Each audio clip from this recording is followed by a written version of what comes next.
آدم بھاگنے لگے تو اللہ نے پکارا، آدم مجھ سے بھاگتے ہو؟ آدم بولے، اللہ میں شرم کی بنا پر بھاگ رہا ہوں، اور اس وجہ سے کہ تیرے سامنے برہنہ کیسے رہوں، پھر یہ کہ نافرمانی کا ارتکاب بھی کر چکا ہوں۔ یہاں ایک سوال پیدا ہوتا ہے، دونوں میں سے پہلے کھانے والا کون تھا؟ اس بارے میں راجح قول یہ ہے کہ وہ حوا علیہ السلام تھی۔ انہی نے آدم علیہ السلام کو طمع دلاتے ہوئے اس غلطی پر آمادہ کیا تھا، جیسا کہ بخاری شریف میں نبی اکرم صلی اللہ علیہ وسلم نے فرمایا، اگر حوا نہ ہوتی تو کوئی عورت اپنے خاوند سے خیانت نہ کرتی۔ حوا علیہ السلام نے انہیں غلطی میں مبتلا کیا تھا۔ اگر حوا علیہ السلام نہ ہوتی تو آدم بھی خیانت میں مبتلا نہ ہوتے اور نہ معصیت میں مبتلا ہوتے۔ تب اللہ نے انہیں پکارا، کیا میں نے تم دونوں کو اس درخت سے نہیں روکا تھا، اور کیا یہ نہیں کہا تھا کہ شیطان تمہارا کھلا دشمن ہے؟ اب توجہ طلب بات یہ ہے کہ اس موقع پر دونوں نے کیا طرز عمل اختیار کیا۔ کیا وہ دونوں اپنی معصیت پر بضد رہے اور تکبر کرنے لگے، جیسا کہ ابلیس نے سجدہ کرنے سے انکار کیا تھا اور پھر لگا تھا اپنی معصیت پر اصرار کرنے، یا ان دونوں نے توبہ کر لی؟ جی ہاں، دونوں نے توبہ کر لی، جیسا کہ قرآن مجید میں آتا ہے، دونوں نے کہا، اے ہمارے رب، ہم نے اپنا بڑا نقصان کیا، اور اگر تو ہماری مغفرت نہ کرے گا اور ہم پر رحم نہ کرے گا تو واقعی ہم خسارہ پانے والوں میں سے ہو جائیں گے۔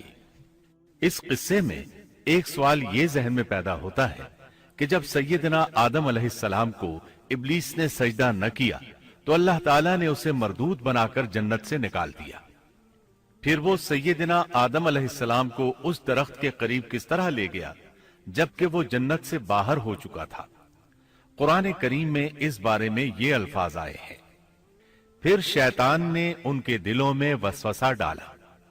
یہ وسوسہ اس نے کیسے ڈالا جبکہ وہ جنت سے نکالا جا چکا تھا؟ مفسرین نے اس کے جواب میں لکھا ہے کہ اس نے جنت سے باہر رہ کر یہ وسوسہ ڈالا تھا، جیسے آج کل تار اور بغیر تار کے آواز کو دور دراز علاقوں تک پہنچایا جا سکتا ہے، ایسے ہی شیطان نے اپنی طاقت سے یہ وسوسہ ان کے دلوں تک پہنچایا۔ لگے ہاتھوں ابلیس کی حقیقت بھی سن لیں۔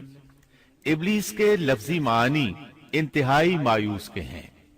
یہ راندہ درگاہ ہونے کے بعد ہمیشہ ہمیشہ کے لیے اللہ کی رحمت سے مایوس ہو گیا تھا، اس لیے اسے یہ لقب ملا، ورنہ روایات کی روح سے اس کا اصل نام عزازیل تھا۔ پہلے یہ جنات میں سے تھا، اپنے رب تعالی کی اطاعت سے نکل کر ابلیس ہوا۔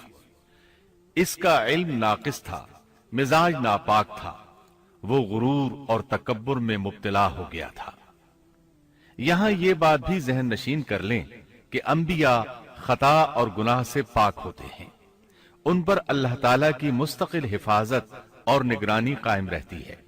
اگرچہ انبیاء بھی انسان ہوتے ہیں اور تمام انسانی تقاضے انہیں لاحق ہوتے ہیں، لیکن ان کے عمل اور ارادے میں کسی قسم کی بدی اور شر کا عمل دخل قطعاً نہیں ہوتا۔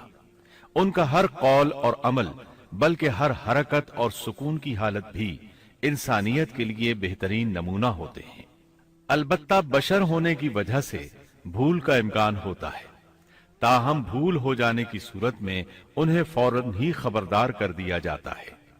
بھول ہو جانا بشری طبیعت کا خاصہ ہے۔ اللہ تعالیٰ نے ہر انسان کی فطرت میں یہ چیز رکھی ہے۔ انبیاء سے بھول چوک ہو جانے میں بھی اللہ تعالیٰ کی کئی ایک حکمتیں پوشیدہ ہیں۔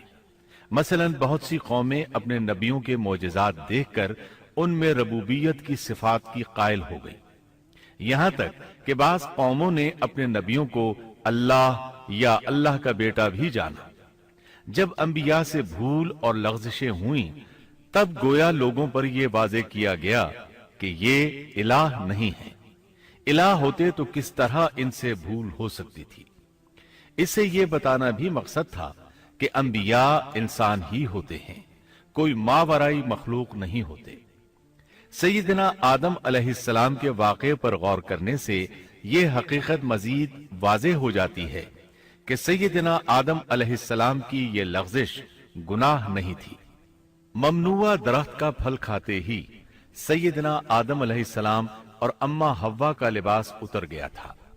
اس لباس کے بارے میں مفسرین نے لکھا ہے کہ وہ لباس دراصل نور کا تھا، یعنی وہ جنت کا خاص لباس تھا جو صرف اسی عالم میں پہنا جا سکتا ہے۔ اللہ تعالیٰ نے اپنے فضل و کرم سے جنت میں ان کی ستر پوشی کا انتظام فرما دیا۔ اللہ کا حکم ہوا، جنت سے اتر جاؤ، تم آپس میں ایک دوسرے کے دشمن ہوگے اور تمہارے واسطے زمین میں رہنے کی جگہ ہے اور ایک وقت تک نفع حاصل کرنا ہے۔ فرمایا تم وہیں زندگی بسر کرو گے اور وہیں مرو گے اور وہیں سے دوبارہ نکالے جاؤ گے۔ قرآن مجید کے دیگر مقامات میں بھی اس قصے کی تفصیل موجود ہے۔ مثلاً فرمایا، اور اس سے قبل ہم نے آدم سے ایک عہد لیا تھا مگر وہ بھول گئے اور ہم نے ان میں کوئی عزم نہیں پایا۔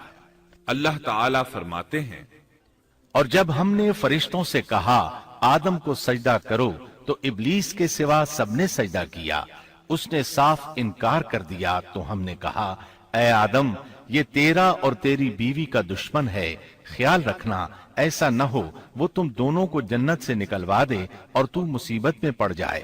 یہاں تو تجھے یہ آرام ہے کہ نہ تو بھوکا ہوتا ہے اور نہ ننگا، اور نہ تو یہاں پیاسا ہوتا ہے اور نہ دھوپ سے تکلیف اٹھاتا ہے۔ لیکن شیطان نے اسے وسوسے میں ڈال دیا، کہنے لگا میں آپ کو دائمی زندگی کے درخت اور وہ بادشاہت بتلاؤں جو کبھی پرانی نہ ہو۔ چنانچہ ان دونوں نے اس درخت سے کھایا، پس ان کے ستر کھل گئے اور وہ بہشت کے پتے اپنے اوپر چپکانے لگے۔ آدم نے اپنے رب کی نافرمانی کی، پس بہک گیا۔ پھر اس کے رب نے نوازا، اس کی طرف توجہ فرمائی اور اس کی رہنمائی کی۔ حکم ہوا تم دونوں یہاں سے اتر جاؤ، تم آپس میں ایک دوسرے کے دشمن ہو۔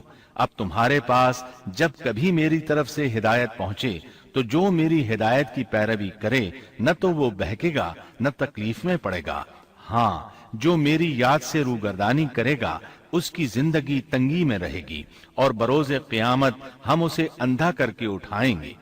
آدم علیہ السلام زمین پر اترے اور اپنے رب سے توبہ کے کلمات سیکھ لیے۔ وہ کلمات یہ ہیں، اے ہمارے رب، ہم نے اپنا نقصان کیا اور اگر تو نے ہم پر مغفرت و رحمت نہ فرمائی تو ہم خسارہ اٹھانے والوں میں سے ہو جائیں گے۔ آدم علیہ السلام زمین پر اترے اور ان کے ساتھ حوا علیہ السلام بھی اتری اور ان کے ساتھ ہی ابلیس کو بھی اتارا گیا۔ یہ کس جگہ پر اترے اس بارے میں اختلاف پایا جاتا ہے، لیکن ابن عباس رضی اللہ عنہ کی بات راجح محسوس ہوتی ہے کہ آدم علیہ السلام کو ہند میں اور حوا علیہ السلام کو جدے میں اتارا گیا۔ جب آدم علیہ السلام اتر آئے تو حوا علیہ السلام کی تلاش شروع کر دی، زمین میں ان کی تلاش میں سرگرداں ہوئے۔ آخر کار میدان عرفات میں دونوں کی ملاقات ہو گئی۔ چونکہ میدان عرفات میں دونوں نے ایک دوسرے کی معرفت حاصل کی تھی اور ان کا آپس میں تعارف ہوا تھا، لہٰذا اسی مناسبت سے اس میدان کا نام عرفات مشہور ہو گیا۔ پھر اللہ تعالیٰ نے زمین کے اندر انسانوں کو پھیلانا شروع کیا اور زمین کو مردوں اور عورتوں سے آباد کر دیا۔ امام طبری رحمت اللہ علیہ بیان کرتے ہیں کہ حوا علیہ السلام نے آدم علیہ السلام کے لیے 20 ولادتوں میں 40 بچوں کو جنم دیا۔ ہر بار 2 بچوں کو جنم دیتی تھی، ایک لڑکا ہوتا ایک لڑکی۔ سب سے پہلا جوڑا قابیل اور اس کی بہن قمیم کا تھا۔ پھر انسانوں کی افزائش شروع ہوئی، آبادی میں اضافہ ہونے لگا۔ اللہ نے آدم علیہ السلام ہی کو ان کا نبی متعین کر دیا، وہ انہیں دین سکھاتے رہے۔ اس وقت تمام لوگ موحد تھے، خالص توحید کو اپنانے والے تھے، یعنی کان الناس امۃ واحدہ، تمام لوگ ایک ہی امت کے تھے، ان میں شرک کا شائبہ بھی نہ تھا۔ ابن جریر اور ابن کثیر رحمہم اللہ نے ابو موسیٰ اشعری رضی اللہ عنہ کی روایت بیان کی ہے، اللہ نے جب آدم علیہ السلام کو جنت سے زمین پر اتارا تو انہیں ہر چیز کی کاریگری اور صنعت کا علم تھا۔ جب وہ اترے تو عالم بھی تھے، لباس میں ملبوس بھی تھے، کام کاج کے تمام طریقوں سے باخبر بھی تھے۔ لوہے، آگ، لکڑی اور کپڑے کے استعمال سے بھی بخوبی واقف تھے۔ ہمارے برعکس وہ ان کاموں کو اپنی ابتدا ہی سے جان چکے تھے، کیونکہ ہم سب لوگوں کا حال یہ ہے کہ جب تک سکھایا نہ جائے ہمیں کچھ نہیں آتا۔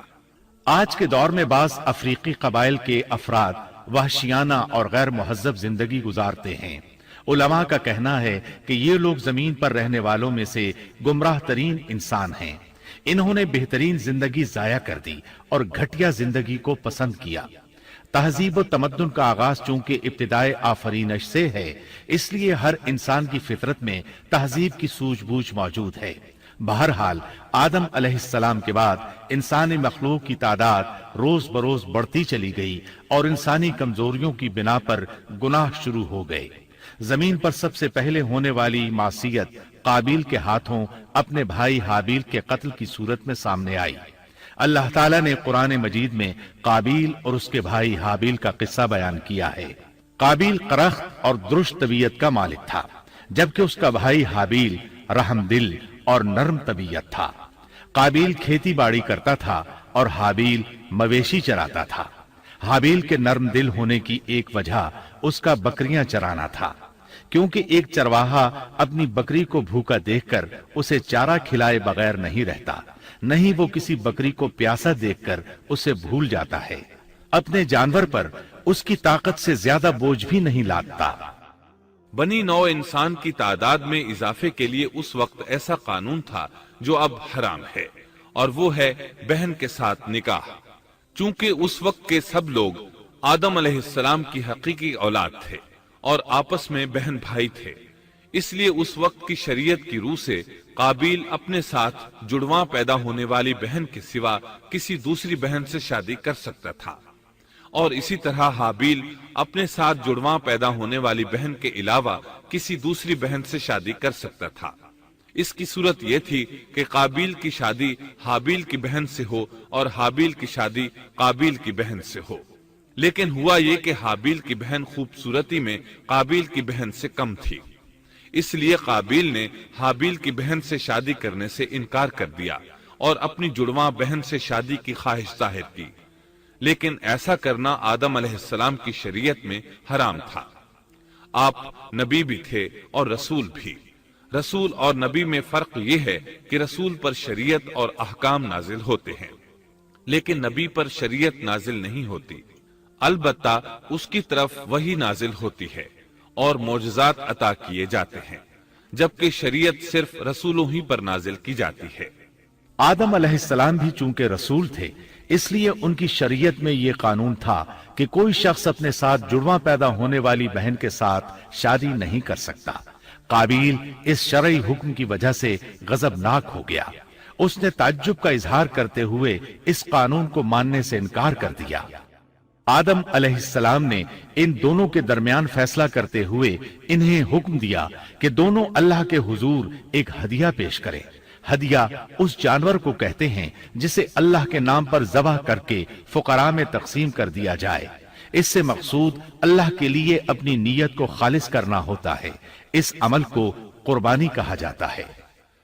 آدم علیہ السلام کے زمانے میں قربانی کا جو قانون تھا اس کے قبول ہونے کی نشانی طے تھی، اور وہ یہ کہ آسمان سے ایک آگ نمودار ہوتی اور اس قربانی کو جلا دیتی۔ اس کا مطلب تھا قربانی قبول ہو چکی ہے، اور اگر آگ قربانی کو نہ جلاتی تو سمجھ لیا جاتا کہ قربانی قبول نہیں ہوئی۔ آخر قربانی کا دن آ پہنچا۔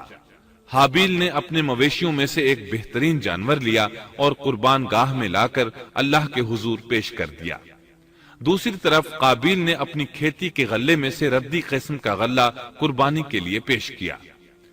دوسرے دن دونوں قربان گاہ پہنچے تو انہوں نے دیکھا کہ حابیل کی قربانی قبول ہو چکی ہے، جبکہ قابیل کی قربانی کو آگ نے چھوا تک نہیں تھا۔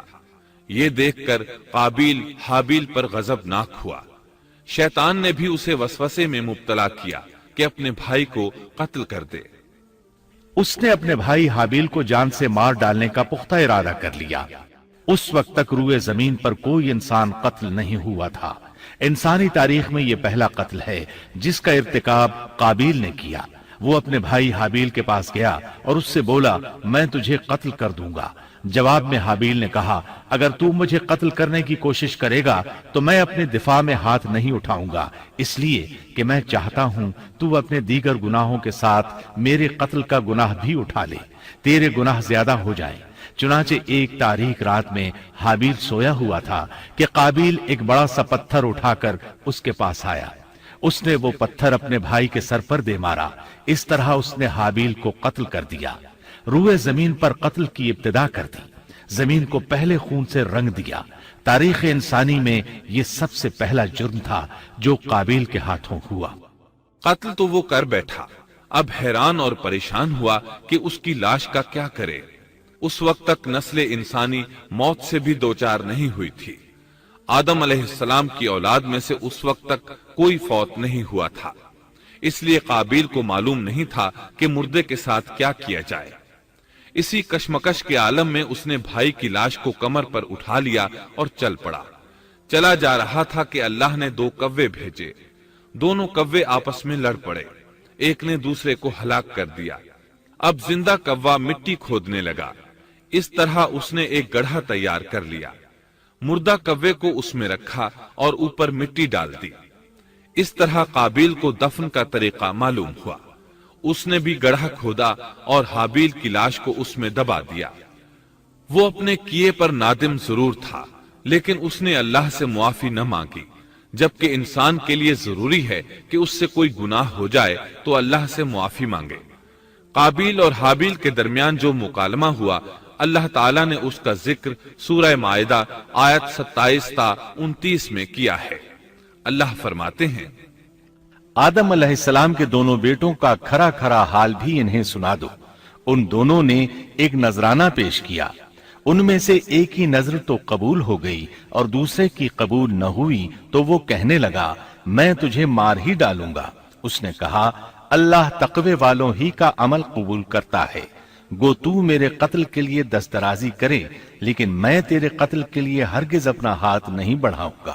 میں تو اللہ تعالی پروردگار عالم سے خوف کھاتا ہوں، میں تو چاہتا ہوں کہ تو میرا گناہ اور اپنا گناہ اپنے سر پر رکھ لے اور دوزخیوں میں شامل ہو جائے، ظالموں کا یہی بدلہ ہے۔ اس کا مطلب یہ تھا کہ تیرے اور گناہوں کے ساتھ میرے قتل کا گناہ بھی تیرے ذمہ لگے اور تو ظالموں میں سے ہو جائے۔ حابیل کے قتل کے بعد قابیل پر جو گزری اس کا ذکر اللہ نے سورہ مائدہ آیت 30 اور 31 میں کیا ہے۔ پس اسے اس کے نفس نے اپنے بھائی کے قتل پر آمادہ کر دیا اور اس نے اسے قتل کر ڈالا، اس سے وہ نقصان والوں میں سے ہو گیا۔ پھر اللہ تعالیٰ نے ایک کوے کو بھیجا جو زمین کھود رہا تھا تاکہ اسے دکھائے کہ وہ کس طرح اپنے بھائی کی ناش کو چھپا سکتا ہے۔ وہ کہنے لگا ہائے افسوس، کیا میں ایسا کرنے سے بھی گیا گزرا ہو گیا کہ اس کوے کی طرح اپنے بھائی کی لاش کو دفنا دیتا۔ پھر تو بڑا ہی پشیمان اور شرمندہ ہوا۔ امام احمد، ترمذی اور ابو داود نے سیدنا سعد بن ابی وقاص رضی اللہ عنہ سے روایت کی ہے کہ انہوں نے سیدنا عثمان رضی اللہ عنہ کی شہادت کے فتنے کے وقت فرمایا میں گواہی دیتا ہوں کہ رسول اکرم صلی اللہ علیہ وسلم نے فرمایا تھا ایک بہت بڑا فتنہ رونما ہوگا، اس میں بیٹھنے والا کھڑے ہونے والے سے بہتر ہوگا اور کھڑا ہونے والا چلنے والے سے بہتر ہوگا اور چلنے والا دوڑنے والے سے بہتر ہوگا۔ کسی نے کہا اگر کوئی میرے گھر میں داخل ہو کر میری طرف ہاتھ بڑھائے